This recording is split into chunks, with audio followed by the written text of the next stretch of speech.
आम आदमी पार्टी के ओखला से विधायक अमानतुल्लाह खान को दिल्ली पुलिस तलाश कर रही है। अमानतुल्लाह खान पर हत्या के प्रयास के मामले में फरार एक आरोपी को पुलिस कस्टडी से छुड़ाने का आरोप लगा है। इसी मामले में पुलिस अमानतुल्लाह खान की तलाश कर रही है। इसी से जुड़ी अभी की बड़ी खबर आप तक पहुंचा दें। अमानतुल्लाह खान की अग्रिम जमानत याचिका पर सुनवाई राउज एवेन्यू कोर्ट में हो रही है। कोर्ट ने अमानतुल्लाह खान के वकील से पूछा है कि अग्रिम जमानत याचिका दायर करने में देरी क्यों की गई। आप इतने दिन तक क्या कर रहे थे, यह सवाल भी कोर्ट की तरफ से पूछा गया। अमानतुल्लाह खान के वकील ने कोर्ट से कहा है कि पुलिस जिसे भगोड़ा बता रही है वो आरोपी जमानत पर है। कोर्ट ने केस के जांच अधिकारी को तलब किया है।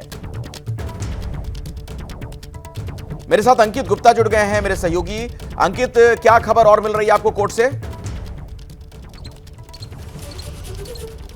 देखिए, इस वक्त जो है अमानतुल्लाह खान के जो वकील हैं वो लगातार यही बताने की कोशिश कर रहे हैं कि उनके खिलाफ जो केस बनाया गया है जिसमें उनको भगौड़ा करार दिया जा रहा है वो केस ही गलत है, क्योंकि जिस आरोपी को बचाने का आरोप लग रहा है अमानतुल्लाह खान पर, शाहबाज, वो तो पहले ही इस मामले में उसको जुलाई में जमानत मिल चुकी है। अगर जमानत मिल चुकी है तो उसको भगा कैसे सकते हैं और कैसे पुलिस के काम में बाधा डाल सकते हैं? तो फिलहाल जो अमानतुल्लाह खान के वकील लगातार यही दावा कर रहे हैं कि पुलिस की तरफ से जो केस बनाया जा रहा है वो पूरी तरह से गलत है और अमानतुल्लाह खान भगौड़े नहीं है। और दूसरी तरफ जो आरोप लगाया जा रहा है कि उन्होंने एक आरोपी को भगाने का काम किया है, पुलिस के काम में बाधा डाला है, जब वो आरोपी पहले ही जो कोर्ट से उसको जमानत मिल चुकी है तो वो भागेगा क्यों और उसको भगाने का काम अमानतुल्लाह खान क्यों करेंगे? तो कोर्ट अभी पुलिस से यही पूछ रही है कि क्या आपको इस बारे में जानकारी नहीं थी? कोर्ट ने अभी जो पुलिस से यह भी पूछा है कि क्या जो आप कह रहे हैं कि सरकारी काम में बाधा डाला उसका कोई मोबाइल फुटेज है? तो सरकारी वकील का कहना है कि उस दिन पुलिस वाले पिट कर रहे थे, यानी कि उस दिन पुलिस वाले अपनी कार्रवाई कर रहे थे, तो मोबाइल फुटेज कैसे बन सकती है?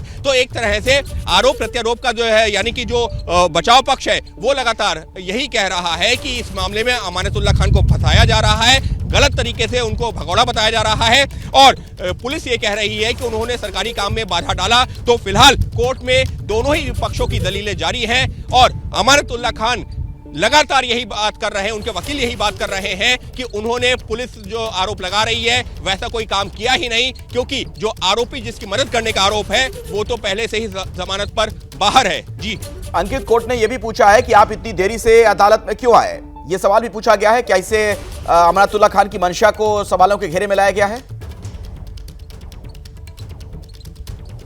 देखिए, अमानतुल्लाह खान की तरफ से जब बताया गया कि उन्होंने इस तरीके से जो है अग्रिम जमानत याचिका दायर की है, तो उस पर जो कोर्ट ने सवाल पूछा कि अगर आपके खिलाफ इस तरीके से वारंट पहले था तो इतनी बाद में क्यों आए? लेकिन उसी बात को आगे बढ़ाते हुए जो अमानतुल्लाह खान के वकील थे उन्होंने अपनी जो है दलीलें आगे बढ़ाते हुए यही कह दिया कि ये केस ही नहीं बनता, क्योंकि वो ये बताने की कोशिश कर रहे हैं कि जब उनके खिलाफ केस बनता ही नहीं है तो उनको नहीं लगा था कि अदालत अभी आने की जरूरत है। और वहीं पर से जो है वो केस आगे बताना शुरू करते हैं कि जिस आरोपी को भगाने की और मदद करने का आरोप लग रहा है वो तो पहले से ही जब जमानत पर छूट चुका है तो उसको क्यों भगाएंगे और वो क्यों भागेगा? हालांकि पुलिस की एक काउंटर दलील है, पुलिस की तरफ से कहा जा रहा है कि हम उसके खिलाफ सप्लीमेंट्री चार्जशीट दाखिल करने की तैयारी कर रहे थे, लेकिन कोर्ट ने पूछा कि अभी का स्टेटस क्या है। अगर सप्लीमेंट्री चार्जशीट दाखिल नहीं हुई है और एक मामले में, पहले के मामले में उसको जमानत मिल चुकी है, तो फिर आप उसको जो है गिरफ्तार करने क्यों गए थे? तो वो तमाम चीजें हैं जो कोर्ट सवाल पूछ रही है पुलिस से।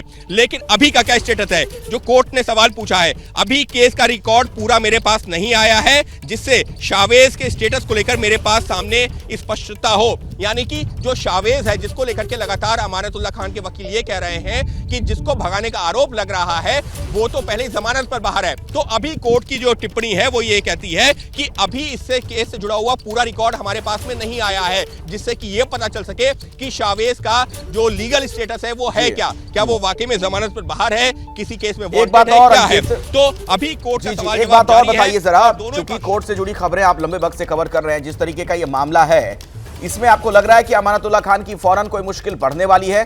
क्योंकि आईओ को भी तलब किया गया है, तो फिर आईओ आकर अपनी जानकारी देंगे ना वहां पहले। देखिए बिल्कुल, और आईओ वो जानकारी दे रहे हैं, लेकिन अखिलेश महत्वपूर्ण क्या है? महत्वपूर्ण ये है कि अब तक जो कोर्ट के सामने तथ्य आए हैं उसको देख करके अभी ऐसा नहीं लगता, जो आपने सवाल पूछा ना कि क्या मुश्किलें बढ़ सकती हैं, फिलहाल मुझे अब तक ऐसा नहीं लग रहा है कि अमानतुल्लाह खान की मुश्किलें बढ़ रही हैं। क्यों? उसकी सबसे बड़ी वजह यह है कि जिस शावेज का लगातार नाम लिया जा रहा है पुलिस की तरफ से कि उसको जो है अमानतुल्लाह खान ने जो है फरार होने में मदद की, पुलिस के काम में बाधा डाली, तो वो अगर वो इस मामले में, जिस मामले में जो उसको पुलिस कह रही है कि हमको जो है उसको गिरफ्तार करना था या उससे पूछताछ करनी थी और अमानतुल्लाह खान ने भगा दिया, अगर वो उस केस में पहले जमानत पर बाहर आ चुका है तो फिर तो वो कोर्ट से जमानत पर बाहर आ चुका है। तो ऐसे में अब सवाल यही है कि अमानतुल्लाह खान ने कैसे उसकी मदद की और क्यों भगाया अगर वो जमानत पर खुद बाहर है। हालांकि पुलिस की एक काउंटर दलील है, वो फिलहाल बहुत ज्यादा मजबूत नजर नहीं आ रही है कि हम इस मामले में जो सप्लीमेंट्री चार्जशीट आरोप पत्र दायर करने की तैयारी कर रहे थे, लेकिन अखिलेश लीगल स्टेटस ये होता है कि अगर कि एक मेन केस चल रहा है उसमें आरोपी जमानत पर बाहर आ जाता है तो उसको उस केस में अगर सप्लीमेंट्री चार्जशीट भी दायर होती है तो वो कोर्ट तय करती है कि क्या इसको हिरासत में लेना है या नहीं। अमूमन ऐसा नहीं होता है, मैं कह रहा हूं अमूमन ऐसा नहीं होता है कि पुलिस उसी केस में उसको जो दोबारा अरेस्ट कर ले सप्लीमेंट्री चार्जशीट के आधार पर। हाँ। वो कोर्ट से अनुमति, कोर्ट को बताया जाता है कि ये सबूत है, इसको दोबारा हिरासत में लेना है, तब मिलता है। तो कुल मिलाकर के अमानतुल्लाह खान के वकील यही कह रहे हैं कि केस निराधार है। जी ठीक है, मैं आता हूं अंकित, दोबारा आपके पास अब लौटेंगे, कुछ और जानकारी आपसे लेंगे। दरअसल मनी लॉन्ड्रिंग मामले में भी अमानतुल्लाह खान को नोटिस की खबर है। ईडी की याचिका पर दिल्ली हाईकोर्ट का नोटिस। निचली अदालत से हाईकोर्ट ने सुनवाई टालने को कहा है। हाईकोर्ट में सुनवाई पूरी होने तक मामले की सुनवाई टालने को कहा गया है। दिल्ली हाईकोर्ट में अब 21 मार्च को अगली सुनवाई होगी।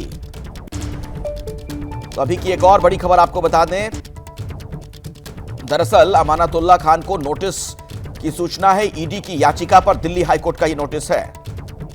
निचली अदालत से हाईकोर्ट ने सुनवाई टालने को कहा है। हाईकोर्ट में सुनवाई पूरी होने तक मामले की सुनवाई टालने के लिए कह दिया गया है।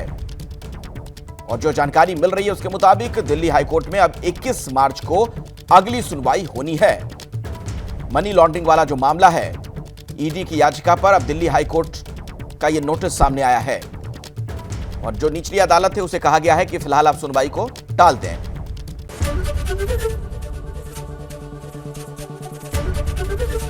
एबीपी गंगा, खबर आपकी, जुबान आपकी।